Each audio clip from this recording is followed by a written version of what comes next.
Olá, meu querido, tudo bem? Tudo em paz? Graças a Deus.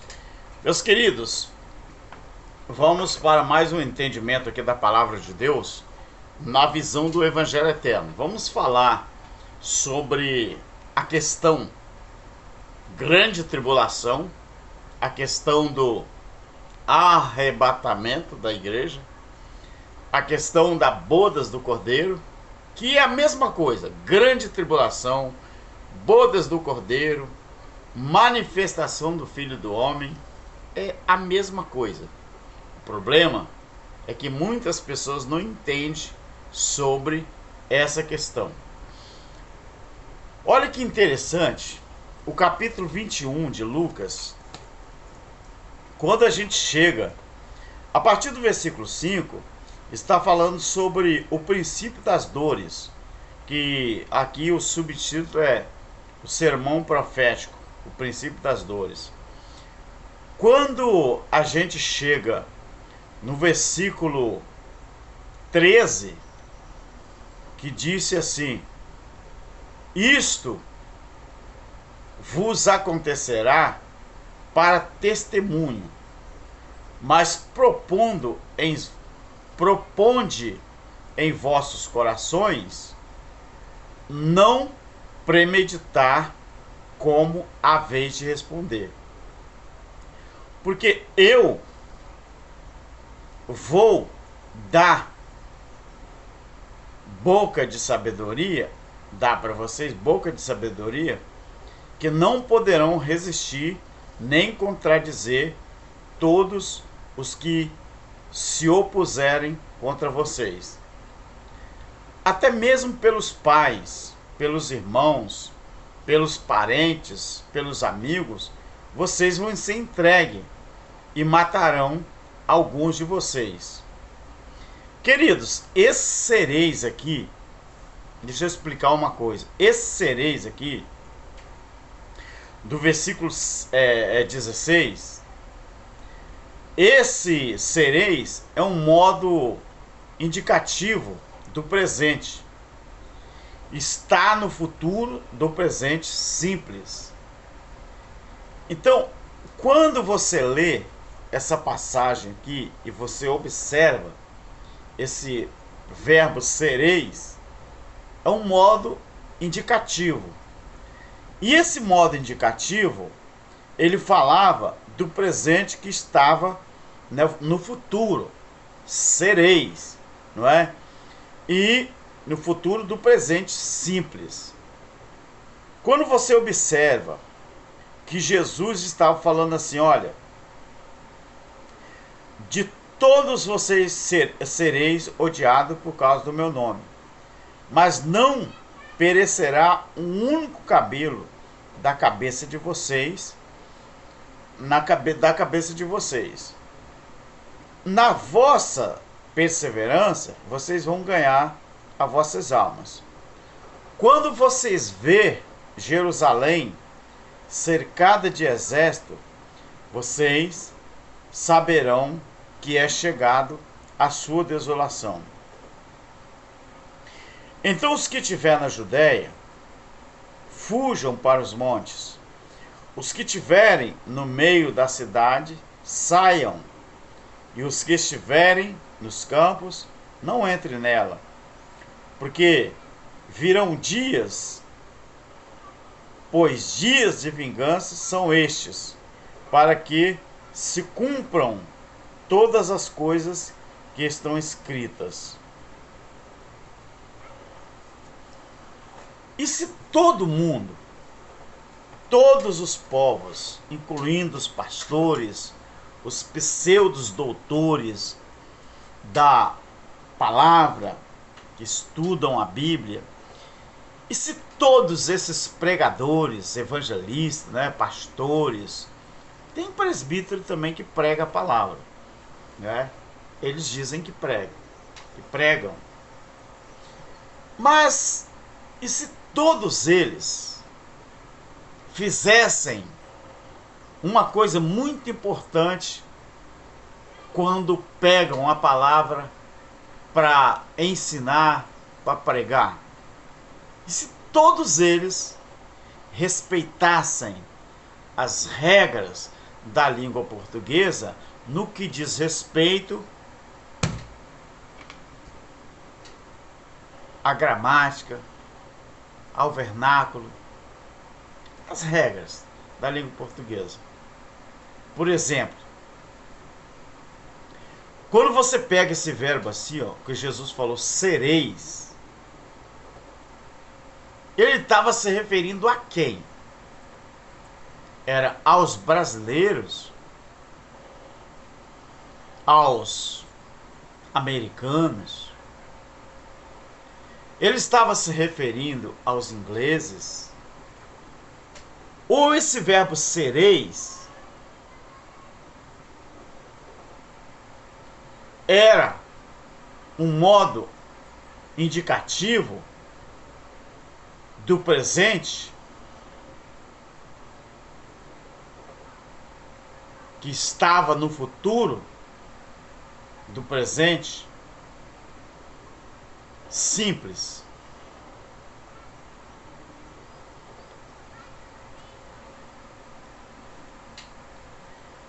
Quando Jesus disse sereis, ele estava falando para uma plateia e estava se tratando de um povo, e era os ouvintes que estavam ouvindo ele.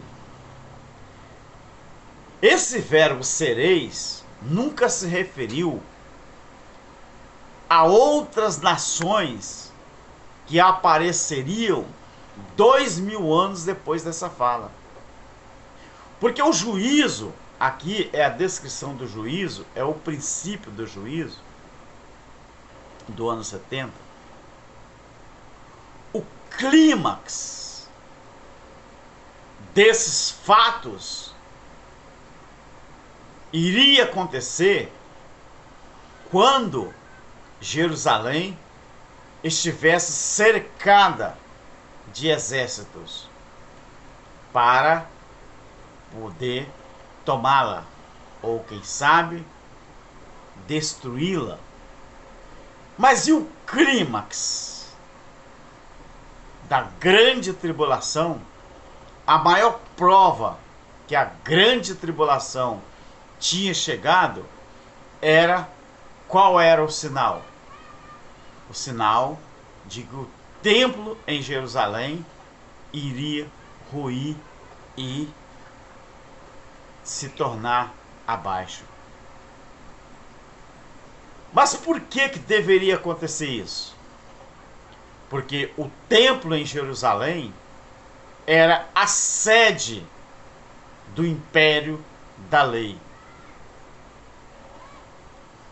Era no templo em Jerusalém que acontecia os sacrifícios que os judeus praticavam mediante a lei de Moisés para conseguir agradar a Deus ou adorar a Deus. Mas existe um fator muito importante. Durante a invasão de Jerusalém, que deveria durar 7 anos, mas por causa da palavra de Jesus, ela foi abreviada. Quando Jesus diz, se aqueles é um verbo indicativo para os dias do juízo de Deus. Se aqueles dias não fossem abreviados, nenhuma alma se salvaria. E eu e você sabemos que o juízo foi abreviado. O juízo que deveria durar 7 anos, durou 3 anos e meio na sua totalidade, na sua maior força, quando Jesus diz, vocês querem saber quando que o bicho vai pegar mesmo? É só vocês olhar para uma mulher quando ela está grávida. Quando chegam os dias dela ganhar o bebê, Jesus diz, é aí que as dores ficam mais intensas. E Jerusalém estava com seus dias contados também. Então, quando o exército de Israel, o exército romano, melhor, começou a cercar a cidade santa, rumores de guerras, é quando os judeus sabiam que o exército romano estava indo um pouco longe, mas que já tinha começado a cercar a cidade. A intensidade mesmo foi quando, meado do ano 70, a coisa ficou feia. Se você estudar a história, por exemplo, Flávio Joséfo, não é?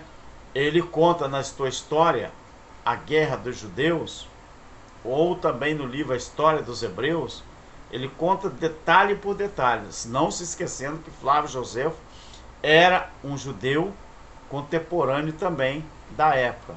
Então ele descreve os horrores do juízo.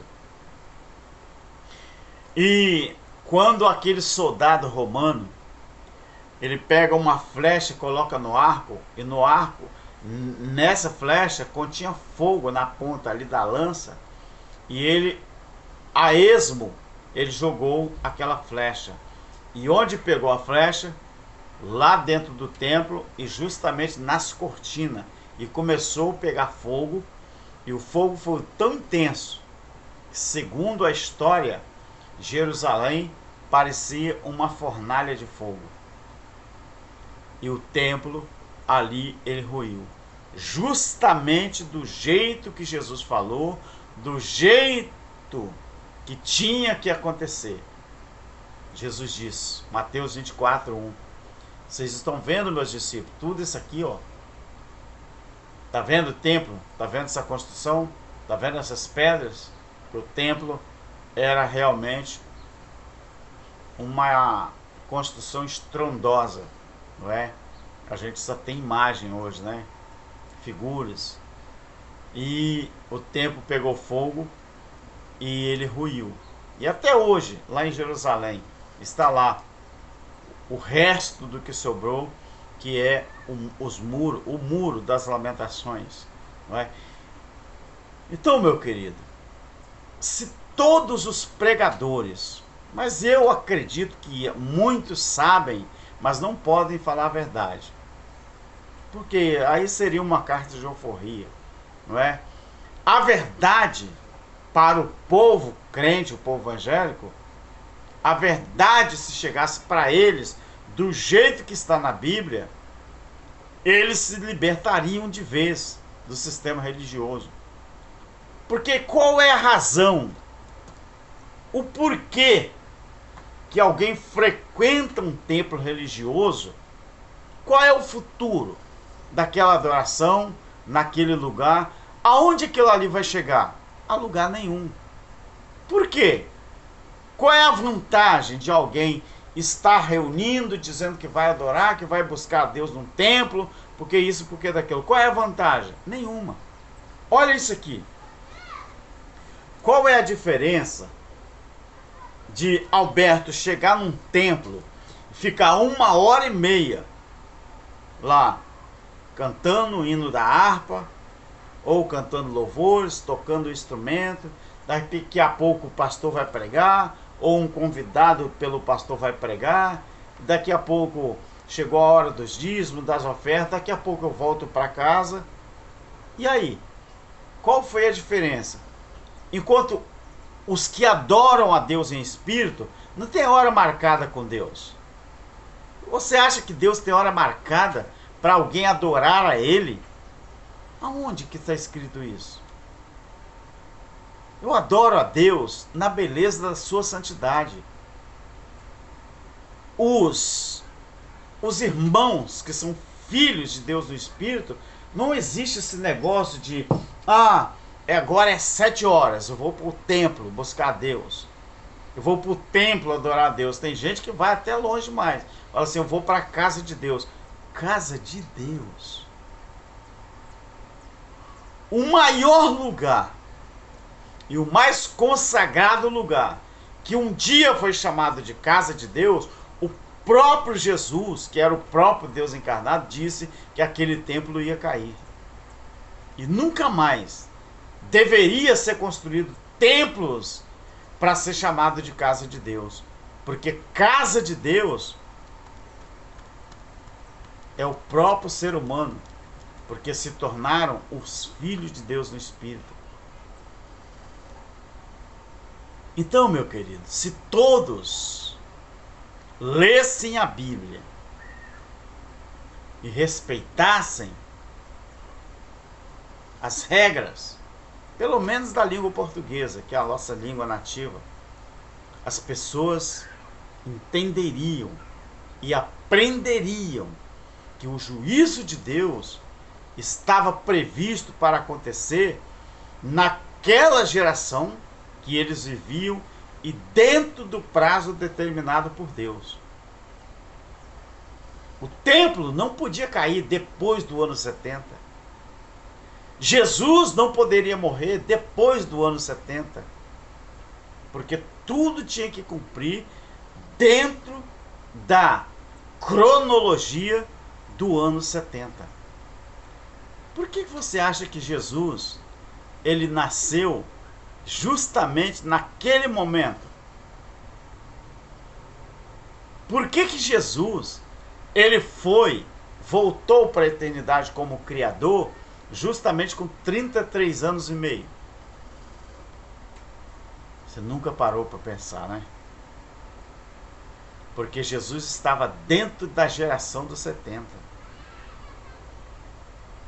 Daniel 9:24, Daniel diz que tudo deveria acontecer dentro do ano 70. Por quê? Porque ele diz: 70 anos estão determinados para o teu povo. Deus falou com Daniel. E qual era o povo de Daniel? O povo judeu. Era 70 semanas de 70 anos. Então, meu querido, eu vou terminar o vídeo e falando uma coisa muito interessante. Só que nesses versículos que eu li, existe os verbos estas, verbo indicativo, existe o verbo vos, segunda pessoa do plural, indicando que tinha uma plateia ouvindo e era para eles essa palavra. Aqui tem vossos, que é o verbo, não é? Possessivo do plural. Aqui tem haveis, uma referência a quem estava ouvindo, e sereis, que nesse caso aqui é o modo, não é, indicativo do presente, está no futuro do presente simples. Se as regras fossem respeitadas, todo mundo entenderia a Bíblia do jeito que ela é e do jeito que tinha que ser. Mas infelizmente eles não querem isso. Eles que eu falo, o sistema, porque o sistema não quer ver ninguém liberto dessas mazelas que eles mesmos criam, não é? Deus abençoe você e tamo junto, e eu torço para que o Criador continue abrindo a sua mente para que você venha entender cada dia mais da palavra, tá bom? Deus abençoe e tamo junto.